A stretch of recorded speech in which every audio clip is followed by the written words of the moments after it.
Assalamualaikum warahmatullahi wabarakatuh. Bismillahirrahmanirrahim. Wassalatu wassalam ala rasulillah wa ala alihi wa sahbihi wa man tabi'ahum bi ihsanin ila yaumiddin, amma ba'du. Allahumma sahli sadri wa yassir li amri wahlul 'uqdatam min lisani yafqahu qawli. Allahumma inna nas'aluka ilman nafi'an wa rizqan tayyiban wa amalan mutaqabbalan. Allahumma 'allimna ma yanfa'una wa zidna ilman wal huda wat tuqa was salaha ya rabbal alamin. Bapak Ibu yang dirahmati Allah Subhanahu wa taala, insyaallah pada siang hari ini kita akan belajar seputar sifat salat khauf atau salat ketika sedang berada di medan perang. Nah, bagaimana tata cara ketika seseorang sedang dalam medan perang? Atau sholat khauf ini apakah hanya berlaku ketika kita sedang dalam medan perang saja?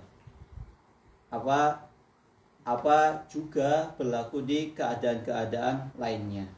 Karena sholat khauf artinya adalah sholat karena disebabkan rasa takut. Nah, kita akan bahas insyaallah. Qala al-muallif hafizahullahu ta'ala, berkata penulis, semoga Allah Subhanahu wa ta'ala menjaga beliau, al-babul al-hadil ashar fi salatil khauf wa fihi masail, dan dalam salat khauf ini ada beberapa permasalahan. Yang membawa bukunya bisa dibuka halaman 166. Wa fihi masail. Hada huwal udrus thalithu minal a'dari allati tahtalifu biha salatu fi hayatiha. Penulis mengatakan bahwasannya ini adalah udzur ketiga atau sebab yang mana seseorang itu boleh melakukan salat allati tahtalifu biha salatu fi hayatiha, yang mana salatnya ini berbeda hayahnya, tata caranya, cara melaksanakannya, au adadiha, dan begitu juga jumlah rakaatnya, ini beda. Ini udzur yang ketiga. Waqad taqaddamal kalamu 'alal udhuril maradi was safar, dan sebelumnya telah kita bahas bersama tentang udzur seseorang boleh untuk melaksanakan sholat tidak sebagaimana mestinya, tidak tata caranya aslinya berdiri, boleh duduk, rakaatnya aslinya 4 bisa 2 rakaat. Ini pada pembahasan yang lalu tentang pembahasan sholat orang yang sakit atau orang yang sedang safar. Orang yang sakit misalnya encok, boyoan, harusnya dia berdiri, dia boleh duduknya.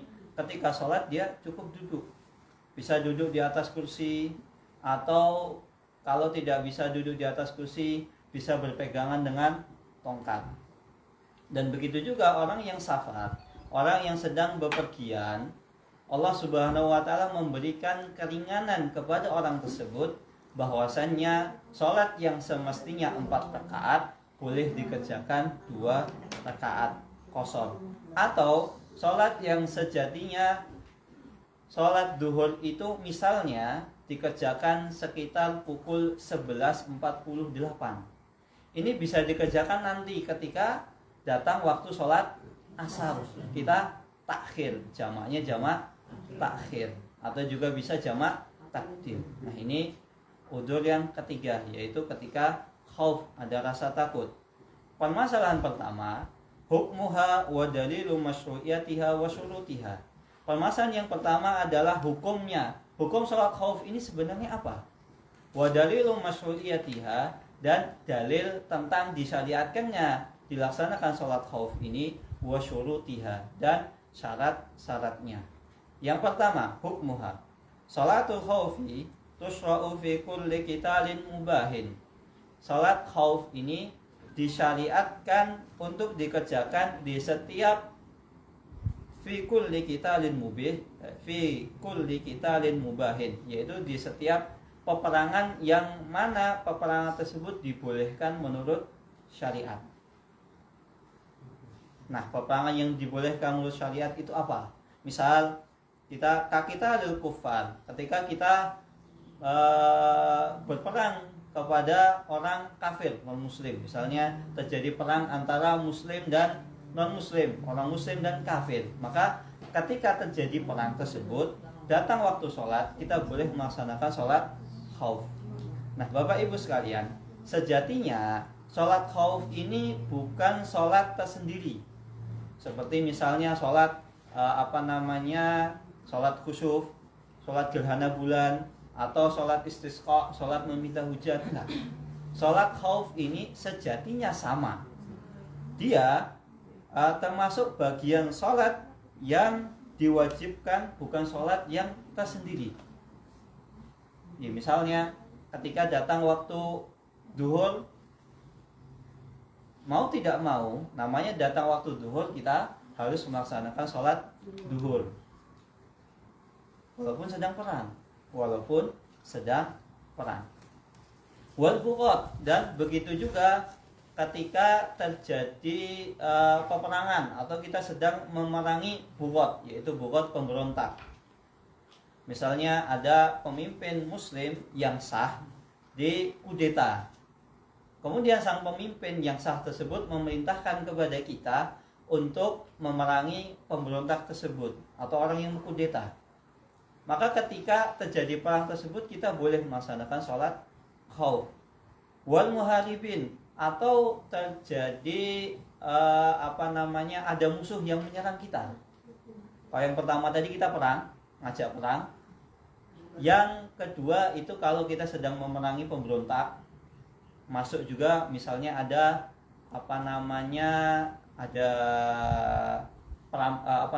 yang di laut itu apa namanya Pak? Perompak, itu boleh juga kita melaksanakan sholat khauf.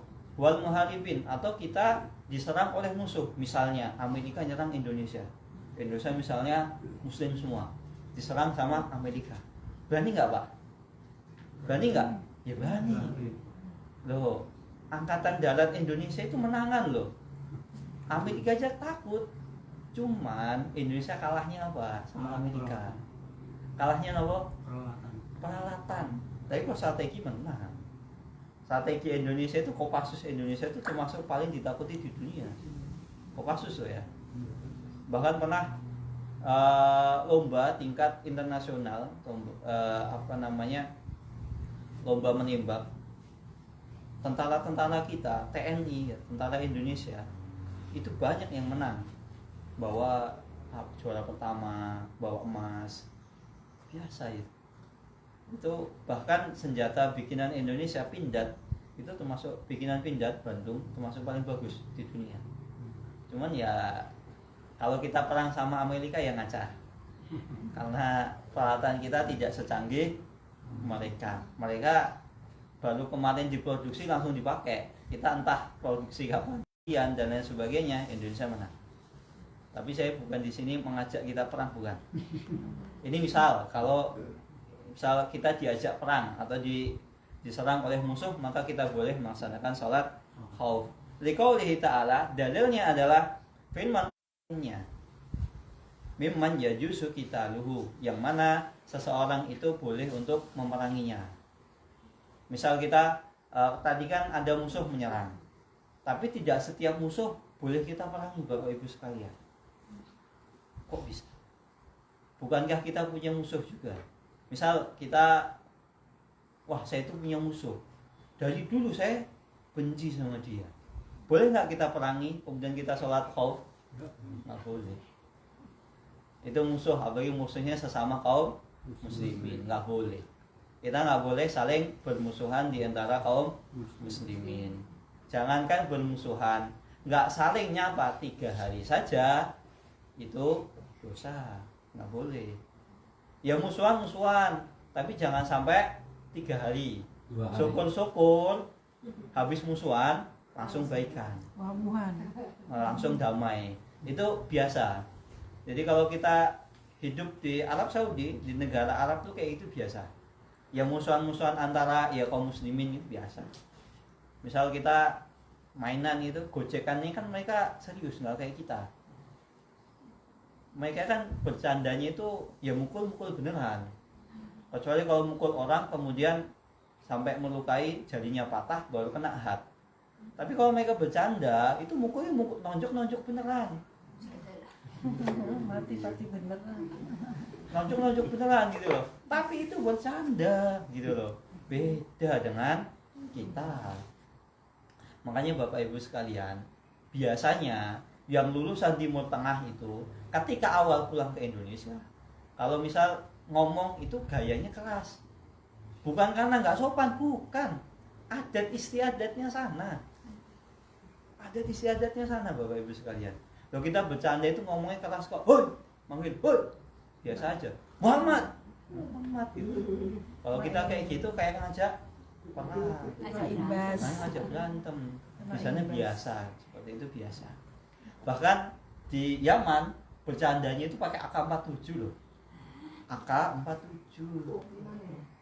Ya kalau misal bercanda yang ngambil AK-47 nembak ke atas. Der. Itu bercanda, guyon. Tapi biasanya habis itu salaman, minta maaf. Misal kayak di jalan raya gitu, misal tabrakan, keluar, ya mencak malah, udah, sholli ala Muhammad, langsung, udah sholli ala Muhammad, udah kita baikan, salaman, sholat 2 rakaat, kan mantap.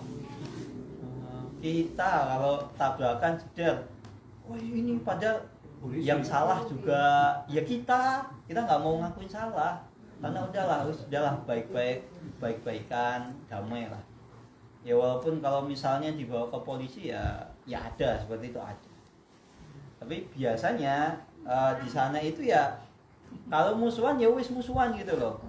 Makanya orang Arab itu kalau benci sama orang ya langsung dilimpahkan, langsung mencak gitu ya, khutbah Arafah, khutbah Jumat ya khutbah Jumat. Tapi habis itu bubar, wis lampung, wis. Kamu saya 0 mulai dari 0. Nah, iya. Beda dengan kita kalau musuhan bisa 7 turunan. Nah ini sifat yang jelek. Jangan sampai kita punya dendam dengan saudara kita, apalagi masih muslim, sampai lebih dari 3 hari 3 malam. Ya kalau misalnya dendam, mantap banget. Ini bentar besok itu udah hari ketiga. Udahlah, maksimal hari kedua udah maafkan. Ya maafkan. Loh Ustaz, susah maafin orang. Ya sudah, itu urusan dia sama Allah. Yang penting kita sudah memaafkan. Karena jujur Bapak Ibu sekalian, ketika kita hidup ini butuh hidup yang bahagia, hidup yang tenang. Bukankah ketika seseorang memendam dendam berlarut-larut, berhari-hari, berbulan-bulan, bertahun-tahun, hidup kita nggak bahagia. Rugi, apa betul? Rugi. Mikirin, oh itu orang begini, mendolimi saya begini. Padahal yang mendolimi kita ya tenang-tenang aja, nyantai. Nggak mikirin salahnya. Ya udah, kita karena dia nggak mikirin salahnya, udah kita lupakan. Yang salah dia, urusan dia sama Allah. Kan enak, tiba-tiba ketika di akhirat kita dapat transferan pahala, kan lumayan. Kita dapat transferan harian aja seneng, ya nggak Bu? Iya, apalagi dapat transferan di akhirat. Nah, seperti ini. Maka ketika kita punya musuh yang boleh dilaksanakan sholat khauf adalah musuh yang mana musuh tersebut dibolehkan untuk memeranginya. Kalau muslim nggak boleh kita perangi. Kecuali memang muslim tersebut murtad misalnya, keluar dari agama Islam boleh, tapi itu nggak sembarangan. Kita asal bunuh, asal memerangi nggak sembarangan. Harus ada tata caranya, harus ada ketentuannya. Nggak asal kita, dia sudah murtad kemudian kita bunuh. Kalau zaman dulu, zaman sahabat, orang murtad boleh dibunuh. Zaman sekarang kita mau bunuh orang murtad, ya nggak bisa, ada undang-undangnya. Jadi nggak bisa asal memerangi, nggak bisa asal membunuh seseorang. Wa yadkhulu fil adui, dan masuk dalam kategori musuh di sini adalah kullu aduwin adamiyan au sabaan Dan masuk dalam kategori musuh ini yang membahayakan adalah kullu aduwin adamiyan, baik musuh yang wujudnya manusia, misal manusia kita perang dengan non muslim, atau perang dengan yang lainnya, atau perang misalnya seperti walaupun dia muslim tapi dia pemberontak, kita boleh memeranginya asal pemerintah kita memerintahkan kita untuk memeranginya. Atau misalnya kita menghadapi penyamun di perompak, ketika kita misalnya naik kapal gitu dari Bakahuni ke kemana Bu? Bakahuni ke Merak misalnya, atau Merak ke Bakahuni, tiba-tiba di tengah jalan ada perompak, ada penyamun, akhirnya kita dijambret, boleh kita memeranginya.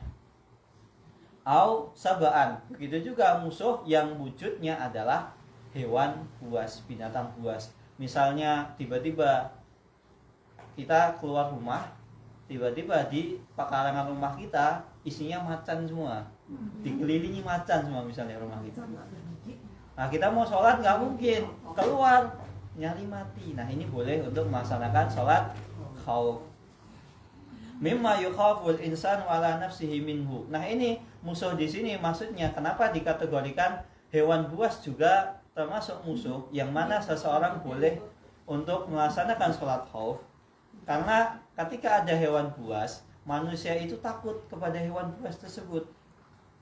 Kasail, begitu juga kasail alladhi yuridu ahlahu aw malahu. Begitu juga misal ada kayak tadi ada misal ada jambret misalnya, atau ada tukang begal.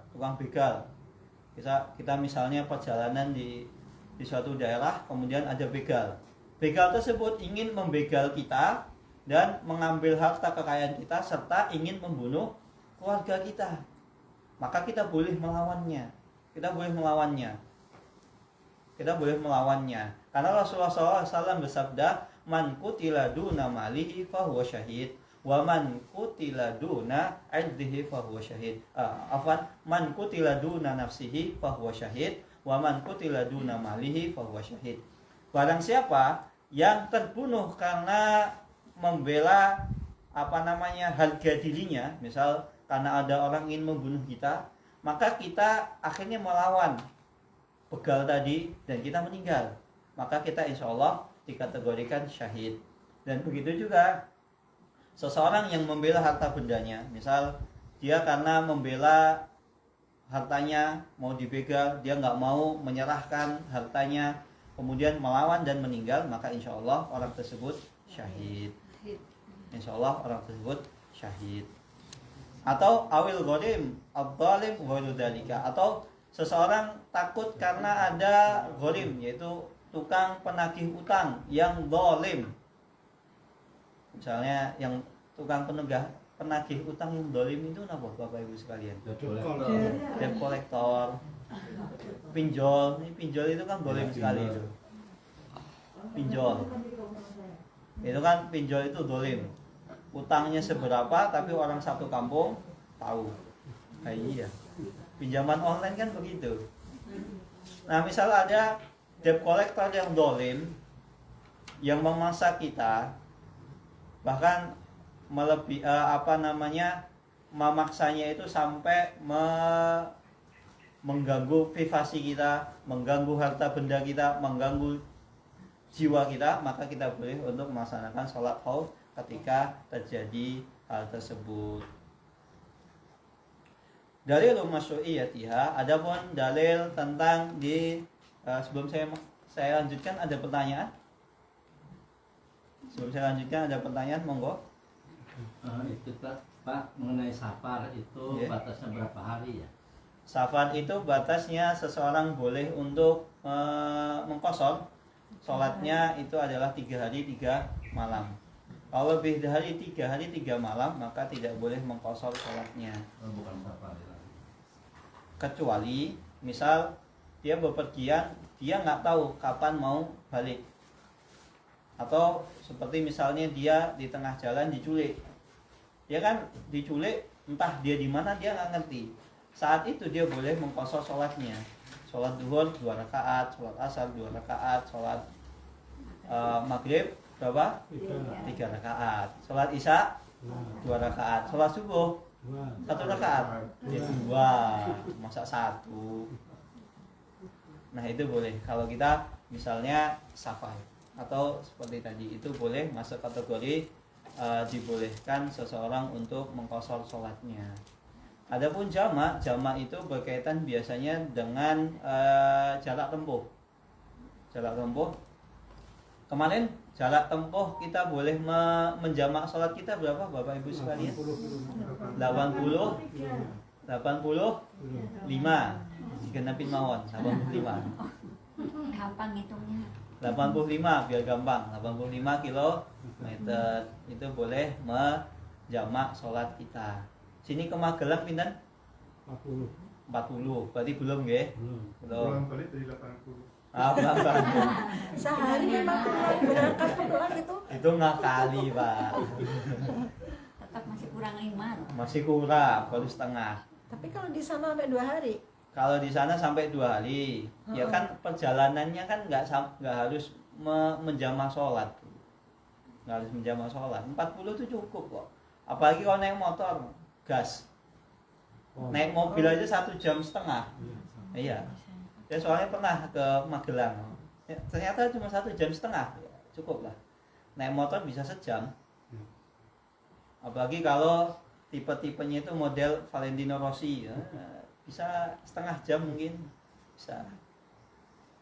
Nah, kalau sini Magelang belum. Intinya kalau sudah lebih dari 85 km itu boleh menjamak sholat kita. Walaupun ada yang mengatakan di sini bukan 85, 144 km. Dalilnya sama, cuman cara menghitungnya itu beda. Dalilnya sama yang dipakai, akan tetapi cara menghitungnya beda. Misalnya kan istilahnya itu kan pakai farsah, 16 farsah. 16 farsah ini berapa kilometer? Ada yang mengatakan 16 farsah itu sekian, satunya sekian. Misal satu farsah itu misal sekitar 5 kilo. Satunya mengatakan enggak 5 kilo, tapi 7 kilo satu farsah. Karena yang digunakan lafadznya itu kan lafadz farsah. Dulu istilahnya itu pakai farsah, nggak pakai kilo zaman dulu. Sekarang kan pakainya kilo. Makanya kan dalam jual beli itu ada yang jual beli dihitungnya pakai kilo, yang jual belinya dihitung pakai literan. Kilo sama literan kan ya walaupun mirip-mirip tapi kadang beda. Kadang beda. Maka jual belinya ya tergantung dihitung timbangannya atau beratnya. Nah ini satu farsah, ada yang misal satu farsah, satu yang mengatakan 5 kilo, satu yang ngomong 7 kilo. Ya kalau 16 kali 7 pindah sudah 112. Nah itu beda, perbedaannya di situ. Makanya ada yang mengatakan 16 farsah itu sekitar 144 km. Tapi umumnya masyarakat kita menggunakan 85. Masyarakat kita menggunakan 85 km. Ada pertanyaan lagi monggo? Tidak ada? Kalau ke Semarang berarti bisa dijamak. Jogja Semarang pindah Bu? 100. 100. Ya kalau 100 boleh. Boleh dijamak. Yang penting lebih dari 85. Yang penting lebih dari 85. Jogja Semarang 3 jam kalau naik mobil. Begitu juga misal ya ke Jogja ke mana? Jakarta. Naik pesawat. Cuma sejam 15 menit. Ya sebenarnya boleh dijamak boleh.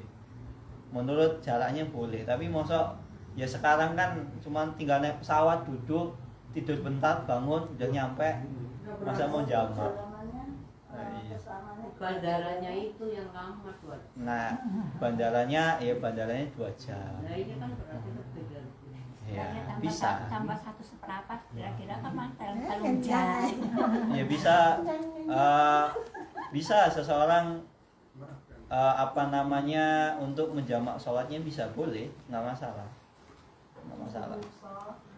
rukhsah. Rukhsah kan Allah kan innallaha yuhibbu ayyu'ta rukhsahu. Sesungguhnya Allah Subhanahu wa taala menyukai jika seorang hamba mengambil rukhsah yang Allah berikan kepada umatnya. Ada pertanyaan lain monggo? Tidak ada. Kita masuk ke dalilul masyru'iyatiha.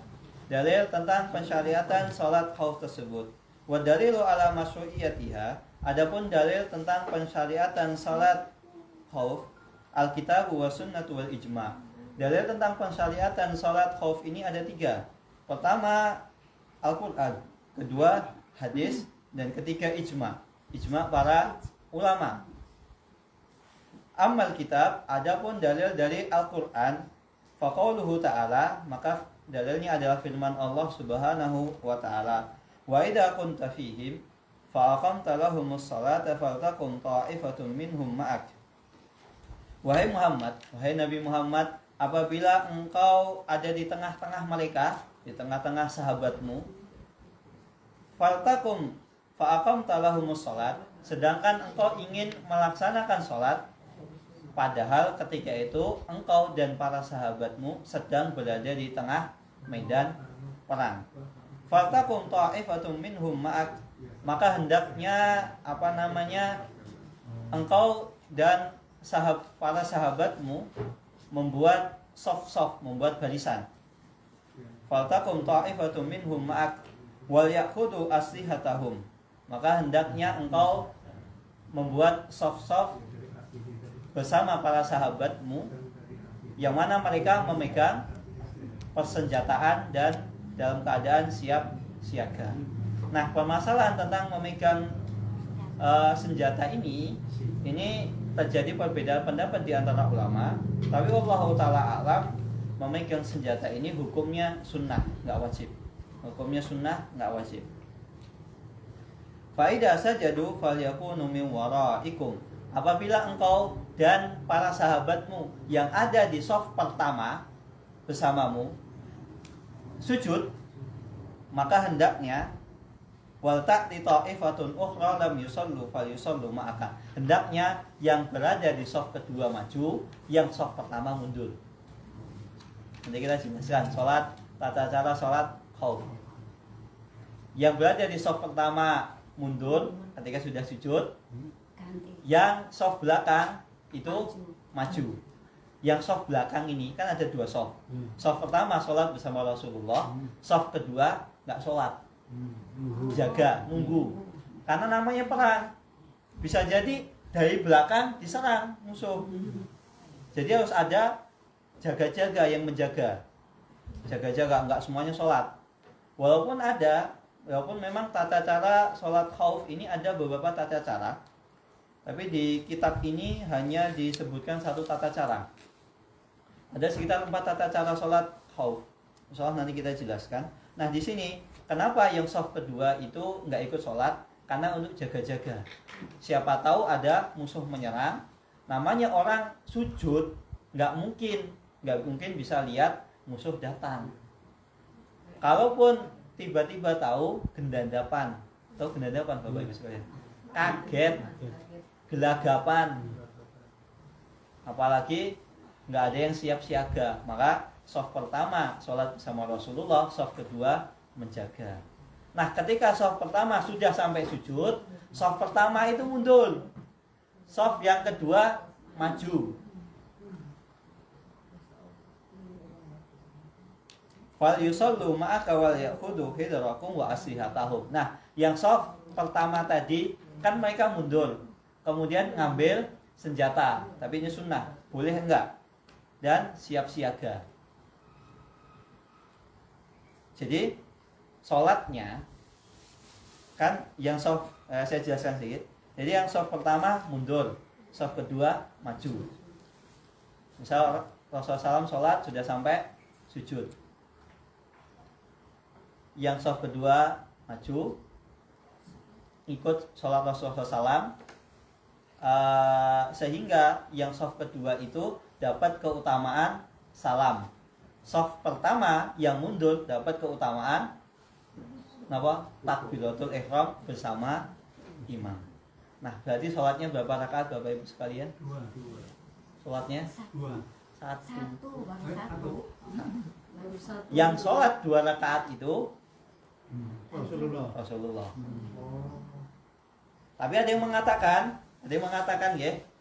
Jadi ketika shaf pertama Sama. mundur, shaf kedua maju, shaf pertama tadi yang mundur itu menyempurnakan sholatnya. Misal sholat subuh, kejadiannya sholat subuh, maka disempurnakan Maksudnya. dilanjutkan.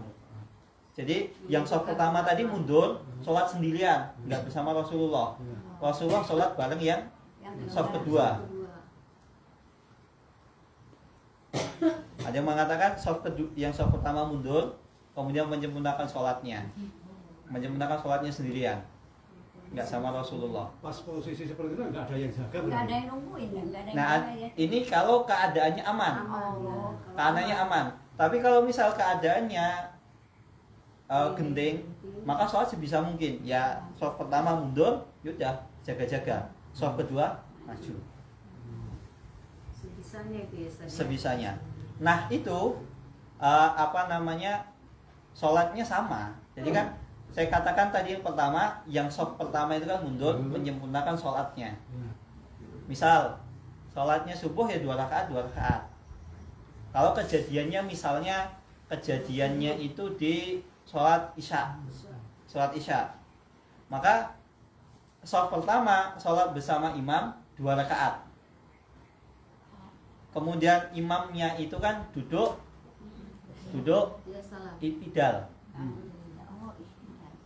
Shaf pertama mundur, shaf kedua maju. Shaf kedua lanjutin sholat bersama imam. Shaf pertama mundur. Dia kalau keadaannya aman, dia bisa memungkinkan untuk melanjutkan sholatnya. Tapi kalau misal dalam berkecamuk perang, musuh ada di mana-mana, apalagi kan perang sekarang kan nggak kayak zaman dulu, Bapak Ibu sekalian. Nah, kalau zaman sekarang kan kadang musuh itu kan tiba-tiba muncul dari ujung, dari bawah tanah kan mungkin, ya nggak? Sekarang kan perang itu kan kadang pakai bikin gorong-gorong gitu, terowongan. Kayak di Palestina itu kan ada terowongan untuk menyelundupkan bahan makanan masuk, juga terowongan buat untuk untuk menyimpan senjata untuk menyerang musuh. Mungkin Bapak Ibu yang pernah ikut perang zaman penjajahan tahu begitu? Ada di sini? Nggak ada. Belum lahir semua. Kalau mungkin saya dulu kuliahnya di Yaman, mungkin saya tahu. Karena Yaman kan ya isinya perang, sering perang. Jadi kalau cerita tentang perang, sholat khauf, sebenarnya yang paling cocok ini yang dijelaskan alumni belajar di Yaman sana. Karena Yaman kan sering perang. Makanya saya punya teman saya itu dulu cerita, saya ketika belajar seperti ini, belajar kajian gini, jadi bawa kitab sambil bawa misal pedang, sama bawa misal AK-47, itu udah biasa. Kan di Yaman itu kan perang lawan Houthi, Syiah Houthi itu ngakunya Islam tapi sebenarnya dia bukan dari Islam, dia udah murtad, kafir. Nah tadi, jadi yang shaf pertama mundur, shaf kedua maju, menyempurnakan sholat bersama imam. Wasalah Rasulullah SAW, dan dalil dari hadis Nabi adalah Rasulullah SAW pernah melakukannya. Wa ajma'a sahabatu ala fi'liha, dan sedangkan para sahabat ridwanullah alaihim ajma'in, mereka semua pernah melaksanakan sholat khauf ini. Nah, ada pertanyaan? Belum? Kita masuk ke syarat sholat khauf. Syarat sholat khauf itu apa? Masih bingung ya sholat khauf? Karena ya bingung, karena nggak pernah dilakukan gitu loh. Moga-moga amin, jangan sampai kepakai. Tapi minimal ketika kita memiliki ilmu, Pak, setidaknya pernah sekali dipakai. Biar apa? Nggak lupa. Apa mau dicoba? Jangan, nggak harus perang Bu. Ya tinggal di sini dilepasin mascan Sholatnya aja. itu loh, sholatnya itu Ustaz. Sholat boleh apa mau perlu praktek? bisa jadi Mau praktek sholat khauf? praktek Mau ya. kita praktekkan? Praktek itu boleh. Nanti ketika masuk sifat sholatnya. Wa syurutuha, adapun syarat sholat khauf ini, wa tusau salatul khaufi bi syartaini. Sholat khauf ini diperbolehkan apabila memenuhi dua syarat di bawah ini. Asyaratul awal, syarat pertama adalah ayyakunal adu mimman yahillu qitaluhu. Hendaknya musuh di sini, jadi maksud musuh di sini adalah musuh yang boleh diperangi. Boleh diperangi, nggak asal sembarangan musuh. Kita adalah kufar, seperti kita berperang melawan orang kafir.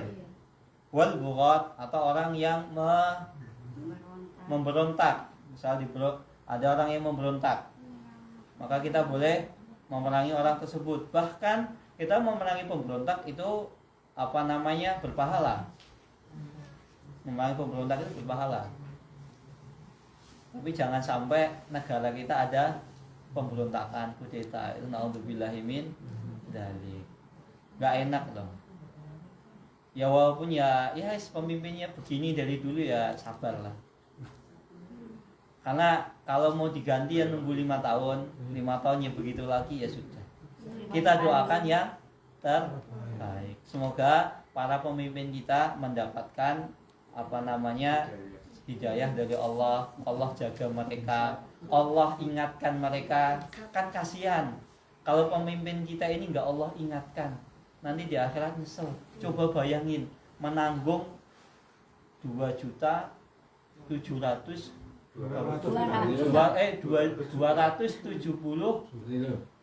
rakyat Indonesia pinter tuh.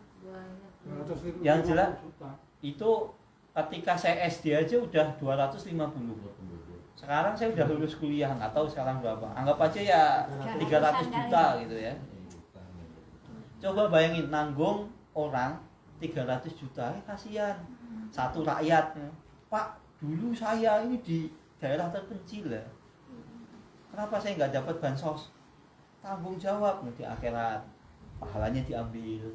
Satu lagi datang lagi, Pak, saya kok nggak dapat BLT. Makanya di daerah saya dapat BLT, tapi saya nggak dapat BLT. Ambil lagi. Bayangin, ya minimal setengahnya aja lah. 150 juta orang gitu loh, protes ke pemimpin kita. Kasihan kan? Sedangkan ya pahalanya kan belum tentu banyak. Iya, sebanyak-banyaknya orang, sebanyak-banyak pahalanya seseorang, kalau dituntut 100 juta orang, habis. Iya. Makanya kita doakan, jangan kita celah.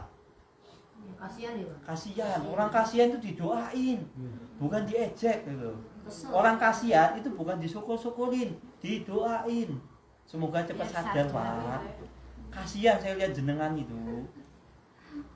Makanya jadi pemimpin itu nggak enak. Ya karena itu hawa nafsu. Kalau seandainya seseorang nggak mengikuti hawa nafsunya, nggak bakalan pengen jadi pemimpin. Nggak bakalan. Bahkan dulu para sahabat aja, ketika jadi pemimpin itu ya mundur satu-satu, ya mundur, kamu aja. Ini kamu, saya nggak mau, kamu. Nggak ada yang mau jadi pemimpin. Nah, kenapa kok sahabat ada yang jadi pemimpin? Abu Bakar, kenapa jadi pemimpin? Yang nunjuk Rasulullah. Ya gimana mau? Nolak. Abu Bakar, kemudian Umar yang nunjuk Abu Bakar, wasiat.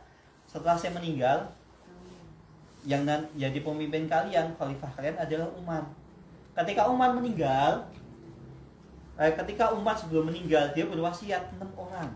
6 orang ini kalian boleh pilih jadi pemimpin.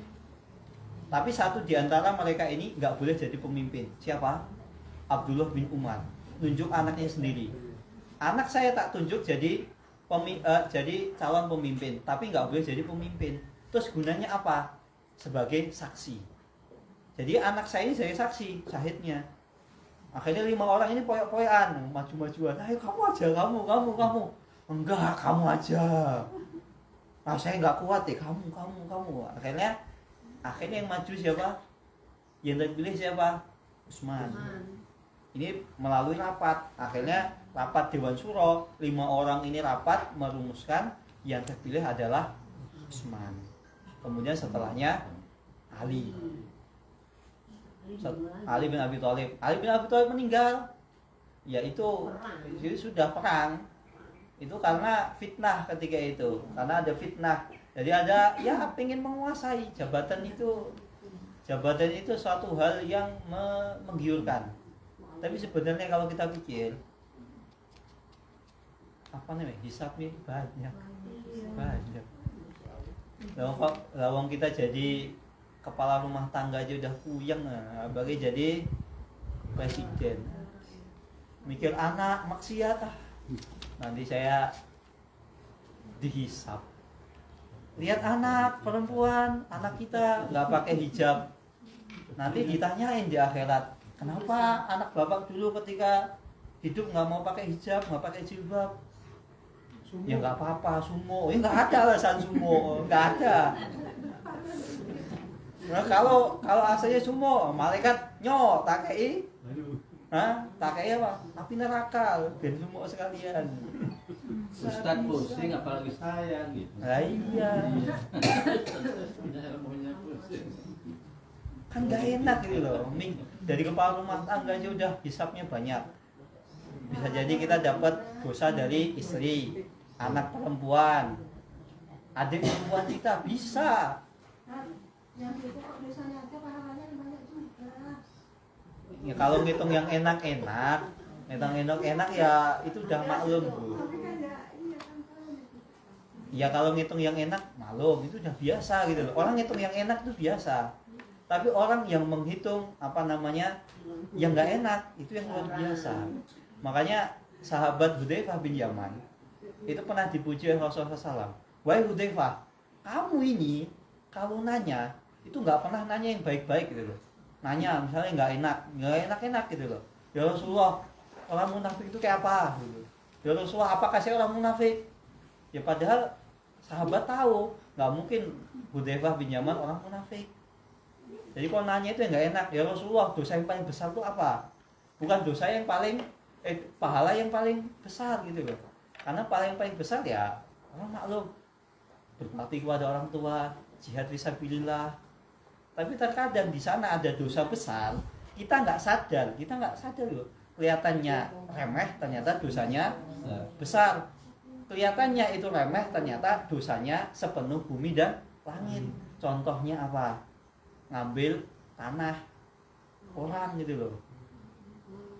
Misal batas tanahnya itu di sini digeser, mindah patok, kan sepele mindah patok itu. Apalagi yang punya sawah, mindah patok kan biasa. Iya enggak? Iya. Mindah patok ketika kita punya sawah itu biasa. Karena patok itu kadang nggak sadar. Coba kita perhatiin, tahun pertama patoknya di sini. Biasanya tahun depan udah sini. Biasanya bisa ke sini. Besok ke sini, pindah-pindah patoknya. Iya, itu biasa. Bahkan kadang orang aja ngambil tanah orang aja nggak sadar. Ngambil tanah itu dosa besar. Dosanya apa? Ketika orang mengambil tanah orang lain tanpa hak dengan kezaliman, nanti di akhirat dikalungkan 7 lapis bumi. 7 lapis bumi. Iya, padahal pindah patok itu nggak sadar loh. Misal kita cuma pindah di notaris, tanah tetangga kita masukin gitu kan. Notarisnya kan nggak tahu kalau itu tanah tetangga. Ayo. Ditulisnya oh ya gitu Pak ya, jaraknya segitu ya, gitu guys. Akhirnya ternyata suatu ketika tetangga kita pengen jual tanahnya. Ternyata dilihat di akte surat sertifikat tanah kita, itu masuk di sertifikat tanah kita. Akhirnya ribut. Dua-duanya punya sertifikat tanahnya sama-sama masuk. Nah gimana? Dua-duanya nggak mau ngaku ini tanah siapa, ngaku ini tanah saya. Nggak, udah itu tanah kamu, nggak ada yang mau ngalah. Itu yang boleh siap-siap di akhirat dikalungkan 7 lapis bumi. mie. Banyak seperti ini Bapak Ibu sekalian, banyak. 700 bumi itu kayak gimana ya? 7 lapis bumi. Ya tinggal ya nggak kebayang. Entek pokoknya. Yang pernah melakukan akan bisa tobat itu Pak Ustaz. Kalau misal kita pernah melakukan, bisa tobat Pak. Pertama kita tobat, menyesali dosa kita. Kita mengakui bahwa itu kesalahan. Kemudian kita berjanji tidak akan mengulangi lagi. Nah, ini kan berkaitan dengan hak adami, berkaitan dengan hak orang lain. Kita minta maaf sama orang yang pernah kita dolimi. Kita datang sama orangnya. Pak, ngapunten, dulu tanah Bapak saya masukin ke sertifikat tanah saya. Ini Pak, sekarang saya balikin. Gitu ya. Selesai. Patok tanahnya Pindah. saya pindah Pak, saya geser sebagaimana mestinya. Kita urus di BPN, BPN ya? DP. BPN kan? BPN, kita urus ke BPN. Kalau misalnya orangnya sudah meninggal, kita ngomong sama ahli warisnya. Udah, ngomong daripada nanti diomongin di akhirat, kan? Lumayan. 7 lapis.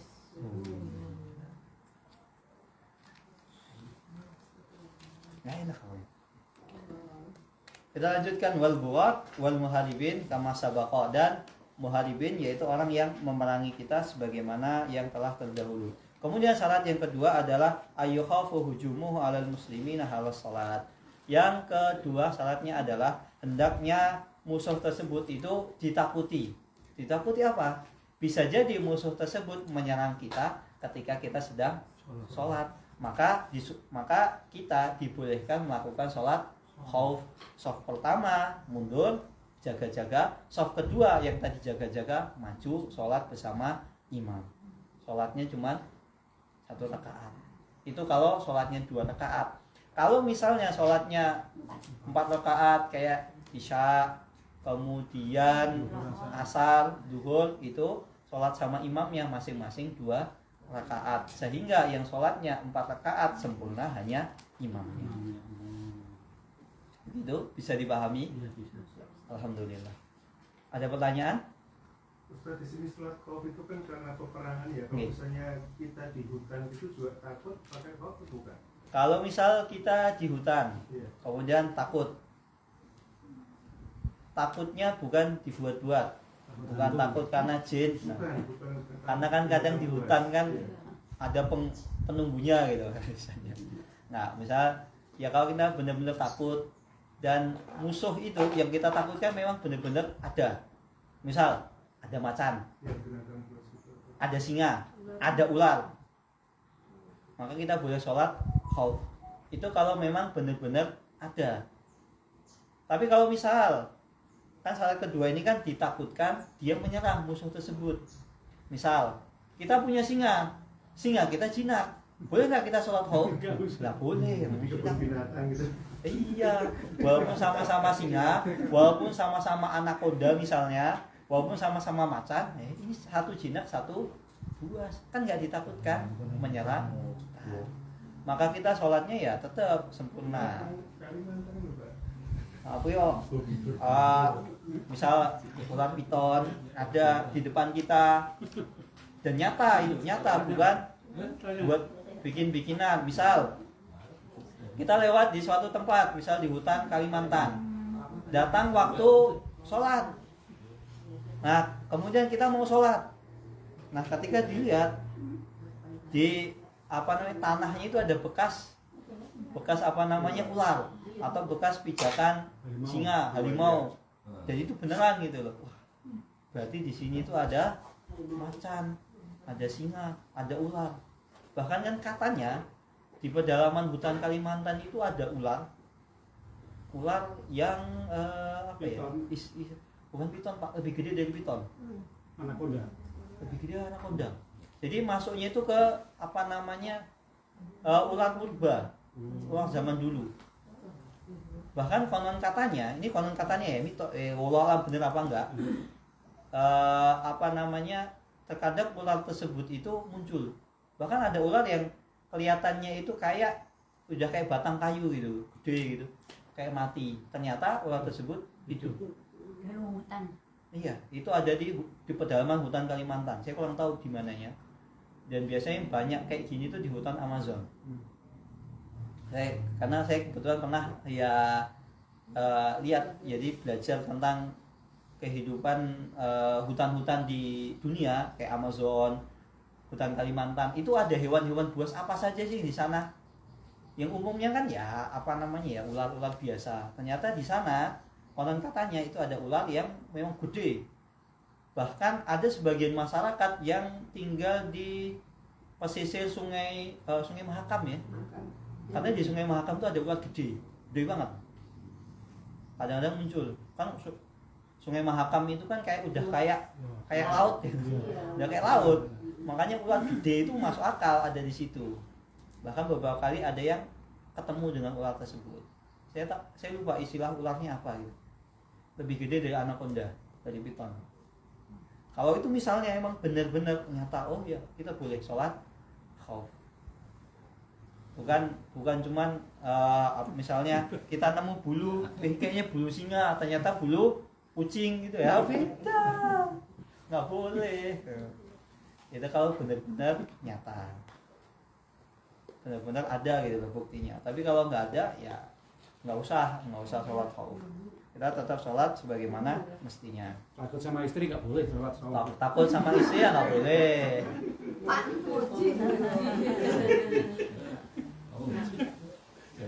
Takut sama istri nggak boleh. Tapi mosok suami takut sama istri. Tapi setahu saya ya, suami itu nggak ada yang takut sama istri. Cuman apa? Takutnya itu karena ngalah. Sayang gitu, nggak ada yang suami takut sama istri. Kecuali misal istrinya itu megang sabuk hitam. Iya, taekwondo sabuk hitam, suami takut ya wajar. Sabuk putih gitu. Tapi kalau misal umumnya itu kan suami itu nggak ada yang takut sama istri. Umumnya. Kalau takut ya itu karena sayang, ngalah. Ya gitu Bu ya. Gitu Pak? Iya. Iya. Nggak boleh sholat khauf, nggak boleh. Kita masuk ke tata cara sholat khauf. Semoga sampai. Ja'ati sholatul khaufi ala iddati sifatin. Tata cara sholat khauf ini ada beberapa sifat, beberapa macam. Wa minhas sifatul waridah anin Nabi sallallahu alaihi wasallam. Dan salah satunya adalah sifat sholat khauf yang pernah dicontohkan oleh Rasulullah sallallahu alaihi wasallam. Maka tadi saya katakan sholat khauf itu ada sekitar 4 tata cara. Tapi di kitab ini hanya ada 1 tata cara yang pernah dicontohkan oleh Rasulullah SAW dari hadis Sahal ibnu Abi Hathmah al-Ansari radhiyallahu taala anhu. Wa hiya asbahu bisifatil madhkurati fil Qur'anil Karim.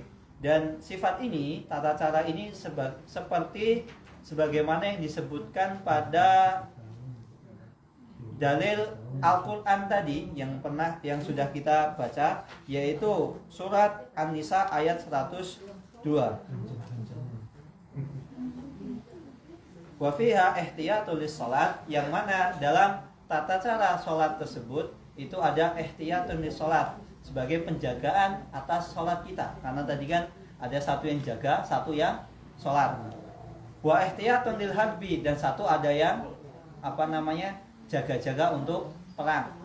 Yang barisan belakang jaga-jaga untuk perang, yang barisan depan jaga-jaga untuk sholat, siap untuk sholat. Wa fiha nikayatun bil adwi, dan begitu juga dalam sifat sholat khauf tadi itu ada yang nikayah, yaitu tata cara untuk menghalangi musuh. Kalau misal musuhnya ada di depan, karena suatu ketika Rasulullah SAW dari hadis yang diriwayatkan oleh Anas bin Malik, pernah suatu ketika Rasulullah itu menghadapi musuh, yang mana musuhnya itu antara beliau dan kiblat. Berarti posisinya di mana musuhnya? Depan. Musuhnya posisinya di depan. Nah ketika itu Rasulullah SAW sholatnya itu cuma sampai sujud.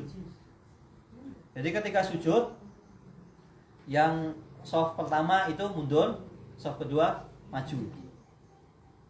Shaf pertama mundur, ini selesai sholatnya, jaga-jaga. Shaf belakang maju untuk menyelesaikan sholat bersama Rasulullah SAW. Tapi pernah juga musuhnya itu ada di belakang. Musuhnya ada di belakang. Nah, gimana kalau musuhnya ada di belakang? Kalau musuhnya ada di belakang, maka kita sholatnya itu berarti kan misal kiblatnya di sana, nggih, kiblat di sana, musuh di belakang kita. Berarti yang soft kedua itu ngadepnya ke musuh, bukan ngadep ke kiblat. Tapi kalau musuhnya ada di depan kiblat, maka semuanya posisinya dalam menghadap kiblat. Kalau sholat belum selesai langsung diserang berarti boleh membatalkan sholat. Nah, kalau misal sholat belum selesai kemudian diserang, ya boleh. Langsung.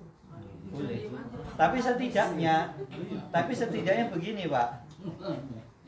Apakah boleh? Kan ini kan sudah ada yang jaga-jaga. Ya. Ada yang jaga ya. Iya, jadi setidaknya ini dulu kita selesaikan. Kita selesaikan sholat kita. Loh, kita 1 rakaat aja belum dapat kok. Iya. Yang penting mendapat 1 aja. Iya, yang penting dapat 1. Bahkan misal wa in khiftum farijalan aw rukbana. Allah Subhanahu wa taala pernah berfirman, wa in khiftum farijalan aw rukbana. Dan apabila engkau takut atas serangan musuh, maka sholatlah rijalan aw rukbana. Boleh, misal ketika ada musuh menyerang, kita boleh sholat sambil jalan. Atau sholat sambil ngendarain kendaraan, misal ngendarain tank, naik di atas onta, kuda, atau lagi megang AK-47 boleh. Misal doa aja berarti nggak perlu. Iya, jadi sebisa mungkin, pokoknya sholatnya sebisa mungkin. Tetap wajib sholat, tapi sholatnya sebisa mungkin. Misal sambil jalan ini megang AK-47 dededar, alhamdulillahirabbil alamin arrahmanirrahim sambil baca Al-Fatihah. Atau habis itu ternyata musuhnya nyerang, kita guling-guling sambil sholat. Intinya ya sholat sebisa kita, Kalau itu berlaku ketika perang sudah berkecamuk. Tapi kalau musuh cuma di depan, perang belum mulai, ya tetap sholat sebisa mungkin, diselesaikan sholatnya. Tapi kalau perang sudah berkecamuk, tetap wajib sholat, tapi sebisa kita, ya entah sambil guling-guling, entah sambil belosoran, entah sambil tayang, sambil salto, sambil apa ya terserah, sambil lompat-lompat ya terserah, intinya sebisa kita. Wa qad fa'ala Rasulullah sallallahu alaihi wasallam hadhihi salat fi ghazwati Dhatil Riqa. Dan Rasulullah sallallahu alaihi wasallam pernah salat khauf ini ketika beliau sedang perang Dhatul Riqa, ya, salah satu perang yang beliau hadir di dalamnya. Wasifatuha kama rawaha Sahal ibnu Abi Hathmah al-Ansari. Adapun tata caranya adalah sebagaimana yang diriwayatkan oleh Sahal ibnu Abi Hathmah al-Ansari radhiyallahu taala anhu. Anna ta'ifatan saffat ma'an Nabi sallallahu alaihi wasallam wa ta'ifatun wijahal adu. Nah, para sahabat itu membuat 2 shaf. Satu shaf itu shaf berada berbaris di belakang Rasulullah, salat bareng Rasulullah sallallahu alaihi wasallam. Wa ta'ifatun wijahal adu. Dan shaf selanjutnya, barisan selanjutnya itu berdiri tegak menghadap belakang, menghadap musuh. Fasalla billati ma'ahu raq'ah. Maka Rasulullah SAW sholat bersama orang yang di belakang beliau. Summa sabata qa'iman. Kemudian yang shaf pertama tadi diam, berdiri, tetap berdiri. Wa atammu li anfusihim. Maka yang shaf yang pertama tadi tetap berdiri. Wa atammu li anfusihim. Kemudian musuh. Wa ja'at at-ta'ifatul ukhra. Kemudian datang shaf kedua. Yang shaf kedua itu maju. Karena shaf pertama tadi mundur, shaf kedua maju. Fasalla bihim ar-rak'atal lati baqiyat ma'a salatihi. Kemudian Rasulullah SAW sholat bersama yang shaf kedua yang maju tadi, menyelesaikan sholatnya 2 rakaat. Summa jabata jalisan. Kemudian Rasulullah SAW itu ketika di tahiyat akhir, beliau sabata jalisan. Beliau tetap duduk, wa atammu li anfusihim. Beliau duduk, lanjut menyelesaikan sholat bersama yang shaf kedua tadi, summa sallama bihim, dan beliau salam. Sehingga artinya yang shaf pertama tadi cuma dapat 1 rakaat bersama Rasulullah, yang shaf kedua cuma dapat 1 rakaat bersama Rasulullah Shallallahu Alaihi Wasallam. Ini yang pernah dilakukan oleh Rasulullah SAW. Jadi yang shaf pertama itu ketika masuk ke rakaat kedua, misalnya sholatnya 2 rakaat ya, shaf pertama tetap berdiri menyelesaikan sholatnya, yang shaf kedua masih jaga-jaga.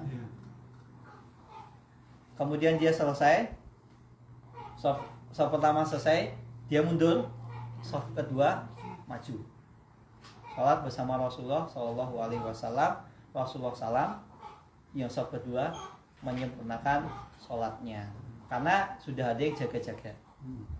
Itu kalau sholatnya 2 rakaat. Kalau sholatnya 4 rakaat, ya sholatnya itu bersama imam 2 rakaat, 2 rakaat. Sisanya dilanjutkan masing-masing. Ada pertanyaan? Insya Allah nggak ada pertanyaan. Karena belum kebayang. Iya, belum pernah perang kok.